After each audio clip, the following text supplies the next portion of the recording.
निर्मला सीतारमण जी ने 2022 में आदिवासी क्षेत्रों के लिए केंद्र सरकार की ओर से एकलव्य मॉडल रेजिडेंशियल स्कूल के 740 विद्यालयों की घोषणा की। इसका बजट भी पारित किया गया था और इसमें यह भी जानकारी दी गई थी कि टीचिंग और नॉन टीचिंग के मिलाकर के लगभग 38,000 पद जो है वो भरे जाएंगे और अगले 3 सालों में इसका पहला चरण है 2023 में हो चुका है। एग्जाम होकर के लगभग 10,000 के आसपास, 9,500 के आसपास जो है वो वैकेंसी निकली थी टीचिंग नॉन टीचिंग के मिला करके।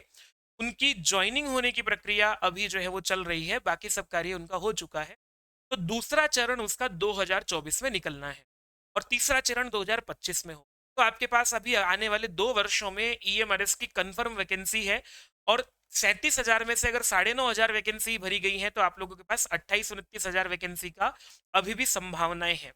इनमें से अब आप लोगों के साथ ये बात करने आया हूं आज की वीडियो में मैं कि ईएमआरएस की जो 2024 की वैकेंसी है वो कब निकलेगी, पहली बात। दूसरी बात, उसका एग्जाम कब होने की संभावना है और एग्जाम पैटर्न और सिलेबस कैसे रहता है।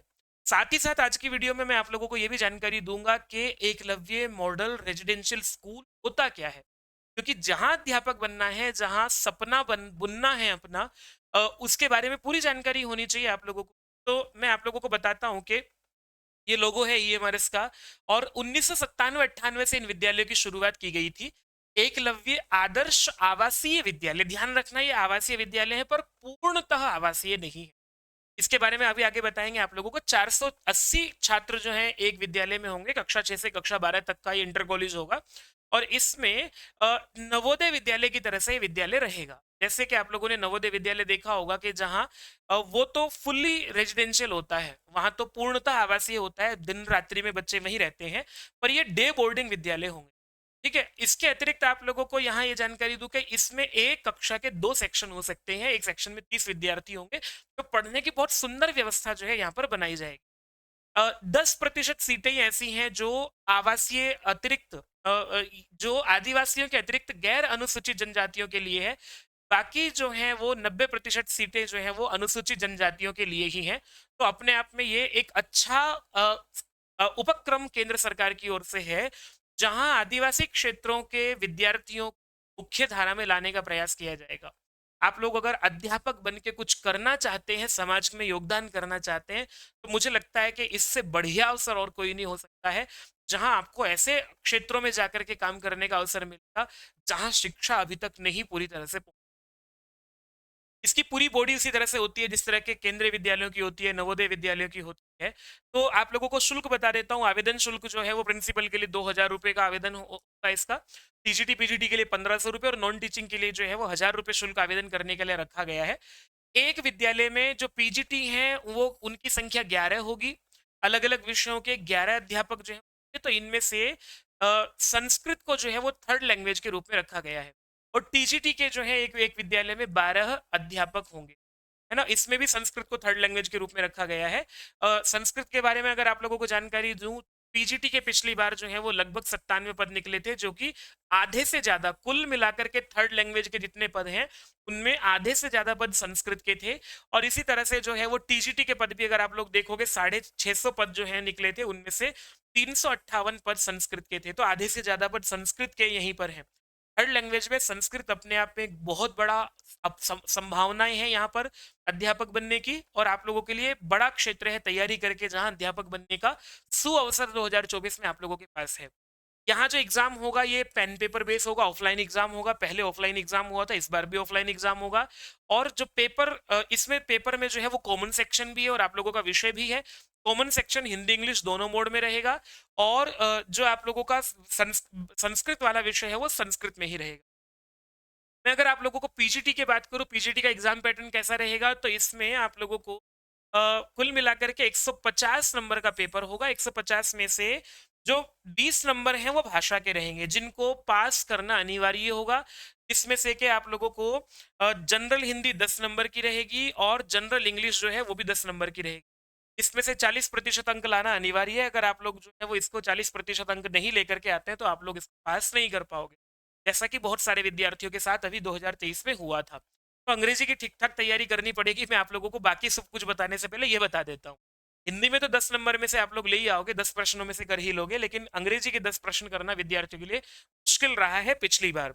और इसमें जनरल अवेयरनेस के पीजीटी में 10 प्रश्न, रीजनिंग के 20 प्रश्न, नॉलेज ऑफ आईसीटी के 10 प्रश्न है, टीचिंग एप्टीट्यूड के 10 प्रश्न, इस तरह से 50 प्रश्न ये हुए और 20 प्रश्न भाषा के हुए। लेकिन मेरिट जो है आप लोगों की, ये केवल क्वालिफाइंग है, मेरिट आप लोगों की 130 नंबर में से 80 प्रश्न आप लोगों के लिए रखे जाएंगे जो आपके विषय से होंगे, और 80 प्रश्नों में से भी केवल 70 प्रश्न ऐसे होंगे जो आप लोगों के विषय से हैं। बाकी के नेशनल न्यू एजुकेशन पॉलिसी के 5 प्रश्न होंगे, और जो 5 प्रश्न होंगे आप लोगों के पेडागोजी पर आधारित होंगे, संस्कृत पेडागोजी के पर आधारित होंगे। तो ये पीजीटी का एग्जाम पैटर्न रहा। 3 घंटे का पेपर होगा, आप लोगों को नेगेटिव मार्किंग इसमें होती है। ठीक है। एलिजिबिलिटी क्या है पीजीटी की? पीजीटी की एलिजिबिलिटी ये है कि आप लोगों ने पोस्ट ग्रेजुएशन किया हो किसी विश्वविद्यालय से और बीएड आप लोगों के पास हो, तो आप लोग इसमें आवेदन कर पाओगे। टीजीटी की बात करूं मैं, अगर टीजीटी में भी इसी तरह का एग्जाम पैटर्न है। यहाँ आप लोगों को ये ध्यान रखना है कि टीजीटी की एलिजिबिलिटी ये है कि आप लोगों ने ग्रेजुएशन किया हुआ हो, और थर्ड लैंग्वेज में आता है संस्कृत, तो थर्ड लैंग्वेज के लिए मैं बता देता हूँ, तीनों वर्षों में आप लोगों के पास ये विषय रहा हो। तीनों वर्षों में, ग्रेजुएशन के तीनों वर्षों में आप लोगों ने संस्कृत पढ़ा हो। आपके पास इसके अतिरिक्त सीटेट जो है वो क्वालिफाइड हो, जो कि पेपर 2 होता है, और बीएड की डिग्री आप लोगों के पास होनी चाहिए। सीटेट, ग्रेजुएशन, बीएड, सीटेट आप लोगों के पास होना चाहिए। आयु की सीमा मैं आप लोगों को बता देता हूं कि आयु की सीमा इसमें केवल 35 वर्ष ही है। जिनकी 35 वर्ष आयु जो है वो नहीं हुई है, इसमें आवेदन कर सकते हैं। ये बात हुई आप लोगों को इसकी। और हाँ, आयु में छूट भी है, वो रिजर्व कैटेगरी के लिए जो है 5 वर्षों की, 3 वर्षों की जो है वो इस तरह से छूट है। ये आप लोगों के सामने है ही। अब बात मुख्य हमारी जो है वो सिलेबस की हमारे हमें करनी है। तो पहले आपका मुख्य मुद्दा ये है कि एग्जाम कब होगा इसका, या फिर एप्लीकेशन कब होगा।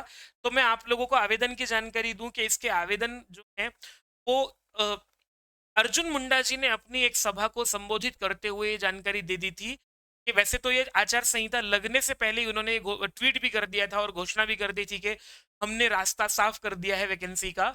लेकिन उसके बाद आचार संहिता लग गई, तो इसका मतलब ये मान करके चलिए जून जो है वो आचार संहिता हटते ही आप लोगों को जून जून में वैकेंसी की घोषणा हो सकती। तो 1 महीने बाद आप लोगों को वैकेंसी, या हो सकता है 15-20 दिन बाद आप लोगों को वैकेंसी की घोषणा देखने को मिले। तो जून जो है आप लोगों के लिए, मैं यहाँ लिख देता हूँ कि जून में आप लोगों के लिए संभावना है वैकेंसी अनाउंस हो जाए। और इसके अतिरिक्त आप लोगों का जो एग्जाम है, एग्जाम में आप लोगों को अगर हम ये मान करके चले, जिस तरह से पहले एग्जाम दिसंबर में लिया था इन्होंने, लेकिन इस बार का टाइम जो है वो दिसंबर में, अक्टूबर नवंबर में लिया था, तो आप लोगों का जो है एग्जाम तो दिसंबर में हुआ था। इस बार एग्जाम जो है वो लगभग लगभग अक्टूबर के पास आसपास हो सकता है। अक्टूबर नवंबर का टाइम जो है आप लोगों के लिए है। जून में अगर आप लोगों के लिए फॉर्म निकल जाते हैं तो जून और जुलाई का टाइम हम लोग फॉर्म भरने का मान लेते हैं। अगस्त सितंबर 2 महीने का टाइम आप लोगों को बीच में मिल जाए, तो अक्टूबर नवंबर के महीने में आप लोगों को थोड़ा सा, क्योंकि बहुत अधिक क्लियर नहीं है जानकारी इसकी, तो लेकिन हम लोग ये मान करके चलते हैं कि अक्टूबर नवंबर में आप लोगों का इसका एग्जाम हो जाए।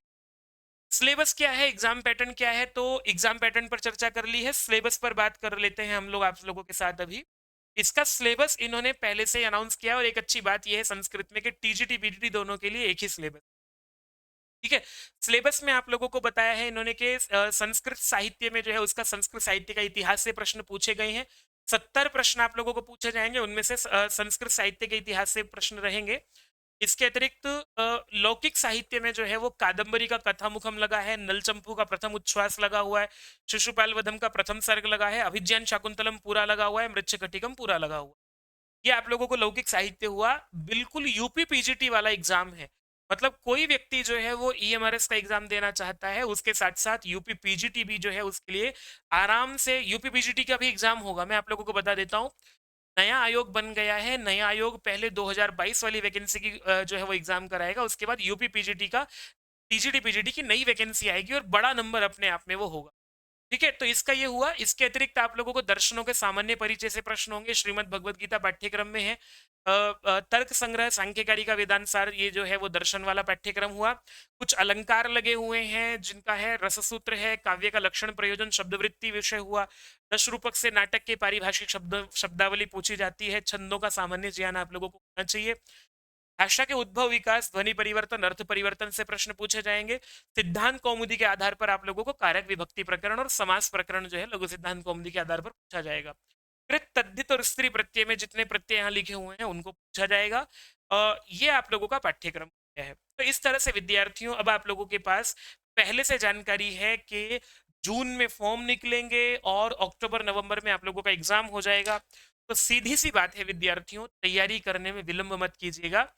मैं आप लोगों की तैयारी कराऊंगा और एक गूगल फॉर्म लगवा रहा हूं। अगर आप लोगों को ईएमआरएस की तैयारी करनी है मेरे साथ जुड़ करके, और पिछली बार भी लगभग 28 विद्यार्थियों का चयन जो है वो हमारे साथ तैयारी करने वाले 28 विद्यार्थियों का चयन हुआ है। अगर आप लोग चाहते हैं इस बार आंकड़ा और बड़ा होगा, क्योंकि पहले से अब हमें एग्जाम पैटर्न का और अच्छे से पता है, पेपर कैसे बनाया जाता है ईएमआरएस का ये भी पता है, तो आप लोगों को भरपूर सहयोग आप लोगों का किया जाएगा इस चैनल के माध्यम से। पीजीटी टीजीटी दोनों में आप लोग में से किसी को भी आवेदन करना है, आप कमेंट बॉक्स में मुझे जरूर बताइएगा कि आप लोग आवेदन करने वाले हैं तो, और मेरे साथ तैयारी करनी है आप लोगों को, यूट्यूब पर करनी है निशुल्क या फिर पेड क्लासेस में करनी है, जैसे भी करनी है गूगल फॉर्म जरूर भर दीजिएगा। चलिए, ऐसी जानकारियां आप लोगों तक पहुंचती रहे। आपको ये वीडियो कैसी लगी, आप लोगों के कमेंट जो है वो मैं जरूर चाहूंगा आप लोग मुझे कमेंट करके बताएं। और आगे भी अगर किसी इस तरह की वैकेंसी की जानकारी आप लोगों को चाहिए वो जरूर मुझे बताइएगा। मैं फिर आप लोगों के बीच में हाजिर होऊंगा इस तरह की जानकारी लेकर के, और जैसे ही वैकेंसी निकलती है उस पर फिर आप लोगों तक पूरी जानकारी जो है। नमस्ते, चैनल को सब्सक्राइब कीजिएगा, वीडियो